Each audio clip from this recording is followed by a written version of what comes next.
ERT-ի տաղավարում այժմ վերլուծությունների ժամանակն է, այստեղ Արմեն Չիբուխչյանը, բարև ձեզ Արմեն։ Բարի երեկո։ Ինչից սկսենք այսօր վերլուծությունները, թերևս Իրանից, կրկին Իրանից, Ուկրաինայից, Իրանից։ Որից սկսենք։ Լավ, եթե լավ լուրից եկեք։ Ահա, եկեք լավ լուրից սկսենք։ Ուրեմն Եվրամիությունը հաստատեց ստեղծության իրենց բյուջեն։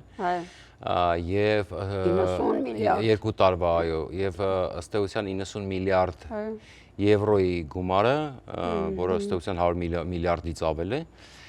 Ուկրաինայի ֆինանսավորումը հաստատվեց։ Այսինքն 100 միլիարդից ավել է, 90 Եթե դոլարի ենք փոխում։ Օ, եվրո էր 90 միլիարդ։ Դե իրանց բյուջեն եվրոյով է, չէ։ Էտա, այսինքն փոքր գումար չի։ 100-110 միլիարդ երևի, եթե ոչ ավել։ Եվ սա թույլ կտա ըստ էության Պուտինը ամեն ինչ արեց, ամեն ջանք գործադրեց, որպեսզի փակի այս օգնությունը, Տրամպին օգտագործում էր երկար ժամանակ, որպեսզի կարողանա դադարեցնել Ուկրաինային օգնությունը, նույն հետախուզական տվյալների իհարկե ինչքան էլ Տրամպը ձգտում էր Պուտինի հետ գործարքներ, ինչքան էլ Զելենսկու վրա ճնշում գործադրեց, բայց մենք տեսանք, որ իրավիճակը մերձավոր արևելքում այնպես խառնվեց, որ Տրամպը, որը ասում էր, որ ամենավերջին պետությունը, որ այս օգնություն կխնդրեմ, դա Ուկրաինան է, եւ արդեն տեղեկություններ կան, որ հիմա ամերիկացիները դիմել են ուկրաինացիներին իրենց ռազմաբազաները եւ Հորմուզի նեղուցի հարցում, այսպես ուկրաինական տեխնոլոգիաները կիրառելու համար, որով շատ ավելի էժան են, ոչ ծախսատար եւ այս պահին Միացյալ Նահանգների պետք է իհարկե Իրանի թեմային արդեն անցնելուց մենք այդ մասին ավելի մանրամասն խոսենք, բայց ինչով է սա կարևոր, տեսեք, սա ինչով է կարևոր, որովհետեւ ես օրինակ հիացած եմ ուկրաինացիներով, ինչու դուք նկատեցիք, որ այս Հորմուզի նեղուցի եւ նավթի գների թանկացման հետ կապված Ռուսաստանի բյուջեի պակասորդը ընդհանուր ասում են, որ այսինքն այն անհրաժեշտ գումարը, որպեսզի Պուտինը կարողանա այսպես ողջևորվի եւ նոր ռեսուրսներ ձեռք բերի փակի պարտքերը եւ գնա առաջ մոտ 100 միլիարդ դոլար է պետք բյուջեի պակասը լրացնելու համար, որտեղ գիտեք ինչ է պետք է հասկանալ, որ բյուջեի պակասը դա միայն օրինակ կոնկրետ այն դեֆիցիտը չի, դա նաեւ դու ներքին պարտքեր ունես, չէ, ներքին գործարաններին ասում են չեն վճարում արդեն շատ գործարաններ փակվում են, նույն ռազմական արտադրությունը Պուտինը վերջերս 2 օր առաջ կամ 1 օր առաջ բարձրաձայնեց, որ տնտեսությունը քայքայվում է։ Այո, եւ որտեվ դա ստիպված է։ Առաջին անգամ։ Ուրեմն ես ուզում եմ մի բարձ բան, ես երեք դերենիկ հետ խոսալուց էր, ասի պատկերացրեք Մոնակոյում ապրող մի հատ ռուս անիմաստ, ընդորում ուկրաինական արմատներով ցավոք սրտի, բայց այդպիսի դավաճաններ շատ կան, նորմալ է։ Ուրեմն երևույթ կա բլոգեր, որը ուրեմն պատերազմի առաջին օրը ելույթ ունեցավ եւ իրոք իր իսկական դիրքորոշումը հայտնեց, ասաց, որ ես ուկրաինացի եմ արմատներով, ես անթույլատրել եմ համարում եւ այսպես շարունակ, հետո լռեցրեցին, քանի որ ինքը բիզնես ունի Ռուսաստանում, այսպես շարունակ, եւ իր այդ Instagram եւ այլ սա ռուսախոս աուդիտորիայի մեծ մասը։ Ուրեմն որպեսզի դուք պատկերացնեք ինչքան ինչ եմ ես այս անիմաստ երևույթին բերում, էլի։ Որովհետեւ ուրեմն այսինքն ինչ է ինքը ինչ որ ապրանքներ է արտադրում, իր բրենդն է սարքել, գլխարկները, չգիտեմ, կոսմետիկա եւ այլ, դա վաճառում է ըստեյության, իսկ իր կոնտենտը ինչի մասին է, թե ոնց են ապրում ինքն ու իր աղջիկը Մոնակայում։ Այսօր ինչ արեցին, ինչ կերան, ինչ կսեցին, ուր գնացին։ Ցավոք սրտի այդպիսի կոնտենտների հետևորդները շատ են։ Այո, եւ տեսեք ինչ է տեղի ունենում։ Այս մարդը ինտերնետի դե հասկանում եք, իրենք ապրանք են ծախում։ Երբ որ այն ժամանակ իրանց փողերին պետքա կապներ, իրանց ասեցին ձեններդ կտրեք, թե չէ ձեր փողերին, ձեր բիզնեսին կկպնենք, իրանք ձենները կտրեցին։ Իսկ հիմա եւ որ արդեն ինտերնետն է Ռուսաստանում փակում, սահմանափակում, տելեգրամները, ինստագրամները եւ վրա, որոնքով իրանք ըստեյության փող էին աշխատում, գովազդ էին անում, հա, դրանից են փող աշխատում, ուրեմն ապրանք էին վաճառում իրենց ապրանքները։ Հիմա արդեն իրանք հասկանում են, որ ինտերնետի եւ սահմանափակումը հյուսիս կորեացումը բերելու է նրան, որ իրանք միևնույն է աղքատանալու են։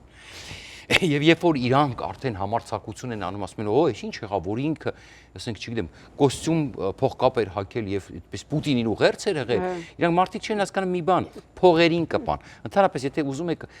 ուրեմն իմանաք, մարդու ամենացավոտ տեղը այդ տեսակի բարոյականությունից, արժեքներից, իսկական այսպես քաղաքացիական բին դիրքորոշումից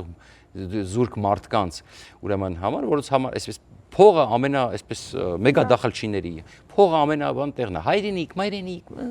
մոռացեք այդ մասին դրա համար արդեն մենք գիտենք տեսել ենք տարիներով այո եւ տեսեք ինչն է խնդիրը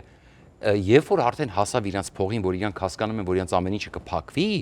իրանք մեկ էլ ոնց քաղաքացիական դիրքորոշում եւ ինչ տեղի ունեցավ դրա ուղերձը որը ընդ որում արգելված սոցկայքերով է։ Ավելի շատ մարդ անայել, քան Պուտինի ուղերձը 4-5 ժամանոց։ 30 միլիոնից ավելի մարդ միայն նախնական հաշվարկներով կամ մի հատ միքս սոցիացիա։ Պատկերացնում եք, քանի միլիոն մարդ է։ 30 միլիոնի պլյուս։ Աստված գիտի ինչքան պլյուս։ Եվ իրենք խառնվեցին իրար։ Եվ Պեսկովը արձագանքում է ինչ որ մի հատ բոնյայի, հասկանում եք, Պեսկովը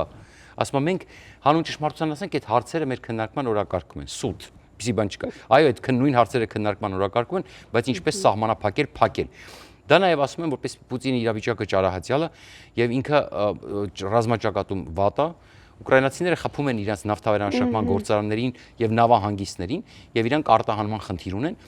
Տեղեկություններ են հայտնվել, որ արդեն նավթի արդյունահանումն է պակասել եւ ստիպած կարող են սկսել արդեն կամ արդեն փակում են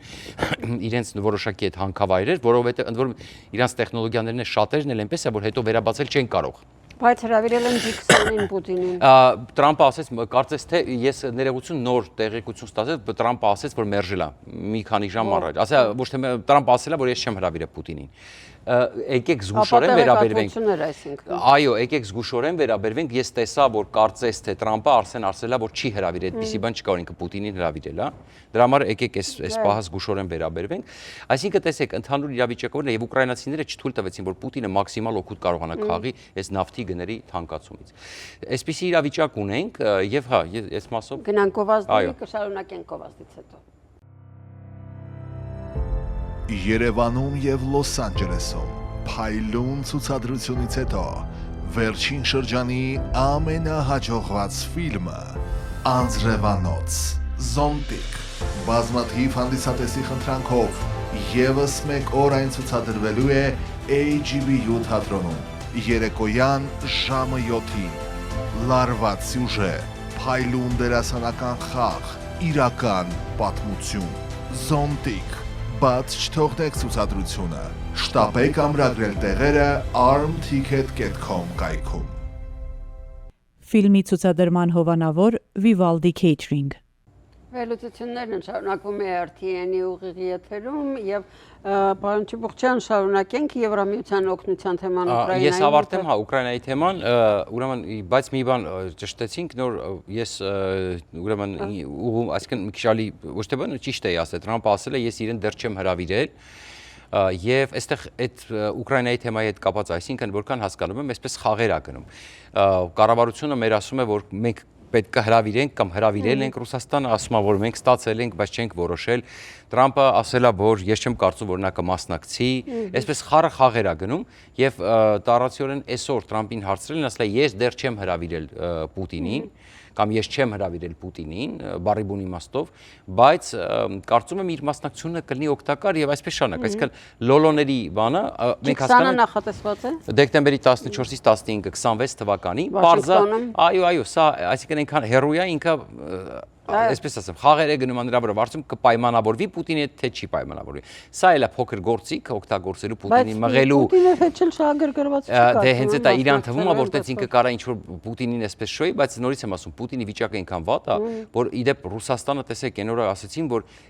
մենք ուզում ենք, որ Վիտկովն ու բանը նորից գան Մոսկվա։ Ինչու լավ չի իրանց վիճակը, հետ եմ ասում, եւ եթե մի հատ ինչ-որ ինստա բլոգերշա կամ ինչ-որ տես մի բան, այդպիսի կարողանում է փոթորիկ առաջացնի, մի արշավա սկսվել Ռուսաստանում, դեռ Սոլովյովի հետ պատերազմ սկսեց հետո։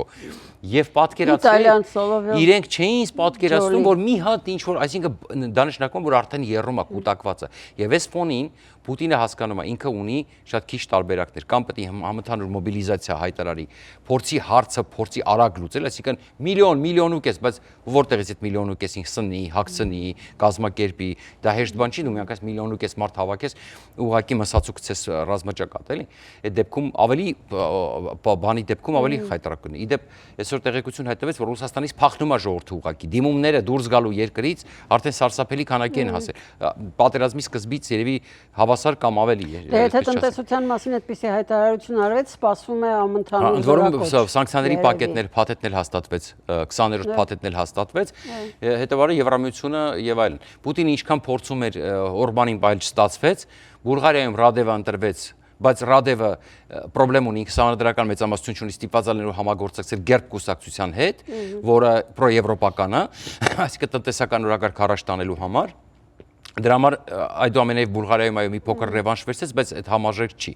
Եվ մենք տեսանք, որ շատ արագ ուրեմն այս թեման լուծվեց եւ 90 միլիարդը տրամադրվեց։ Իհարկե ուկրաինացիներն դրուժբայով նավթը թողեցին այս պայի դրությամբ, բայց միևնույնն է Եվրամիությունը մինչեւ 27 թվականն է թույլ տվել։ Դրա համար ընդ որում նույն Ֆիցոն ասեց դա չի բացառում, որ մենք հիմա փողը տանք, իրանք նորից փակեն։ Այսինքն հասկացանք, չէ՞, ինչ է այստեղ կատարվում։ Եվ հիմա գանք Իրանի թեմային նույնպես քիչ ժամանակ ունենք, Թրամփը այսօր ասաց, որ ժամանակի խնդիրին քիչ չունի, ճնշում չունի ժամանակի առումով։ Տեսեք, այստեղ եկեք ճիշտ հասկանանք, Թրամփին մեծ ճնշում, այսինքն Թրամփը պարտվում է Իրանի հարցով Ամերիկայի ներքին դաշտում։ Բայց այն որ 31 նավ են կարծեմ արդեն իրանական կանգնեցրել,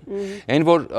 Սենտկոմը եւ ուրեմն ամերիկյան զորքերը լավ են աշխատում, լավ փակել են եւ այդ ավելի շատ Իրանի վրա է ազդում, քան Միացյալ Նահանգների, դա փաստ է։ Այո, մենք տեսնում ենք, որ Պուտինն էր փորձում օգտվել, բայց ուկրաինացիները այդ իրենց վերամշակման գործարաններին, նավահանգիստներին հարվածելով այդուամենայնիվ մինիմալացնում են Պուտինի օգուտը, ուղղակի բառացիորեն մինիմալացնում են, իսկ Պուտինի պարտքը այնքան մեծ է, որ Զելենսկին ասեց, անգամ եթե մի տարի էլ ինքը ուրեմն ասենց օգուտներ ստանա, մեկը ինքը իր պարտքը չի փակվի, այ կարճաժամկետից ինքը ոչ մի բան չի շահելու։ Իսկ մենք տեսնում ենք, որ նաև Ուկրաինան հիմա ռազմական պայմանագիր է կնքում Եվրոպա ակտիվ բազմաթիվ երկրների հետ։ Եվ այս իմաստով տեսեք, Տրամփի ստրատեգիան հետևյալն է, Fox News-ը երեք հայտնեց, որ այդ որ ասում են անվերջ է, այդ անվերջ չի։ Բուշը հասնում է ավիակիրը, խոսքը նրա մասին է, որ նաև Բուշը կարող է Բուշը պետք է ինչի համար, որպեսզի եթե հանկարծ Բաբել Մանդեմի նեղուցը փորձեն փակել հութիները, Բուշը այնտեղ աշխատի, ասում են միջև Կիրակի է տրված ժամանակը։ Այսինքն հստակ չի, իսրայելական աղբյուրները սկզբից հայտնեցին, այսինքն դա ոչ թե անվերջ ինքը երկարացրել է հրադադարը, այլ ինքը սպասում է Բուշի ժամանմանը, դիրքավորմանը, այսպես ավարտենք, եթե մենք հաջորդ հանդիպում կլինի երկուշաբթի կհասկանանք։ Այո, հաջորդ հանդիպումը կարող է իդեպ ռազմական գործողությունները վերսկսված լինեն։ Որովհետև բոլորիս է հայտնի վաղը ինչ օր է, վաղը ապրիլի 24-ն է, հայոց ցեղասպանության հիշատակի օրը։ Հարգենք մեր զոհերի հիշատակը, այո։ Եվ մեր ընկերության ամբողջ եթերն էլ նվիրվելու է օրվան, այնպես որ հանդիպելու ենք երկուշաբթի, ցտեսություն։ Հաջողություն։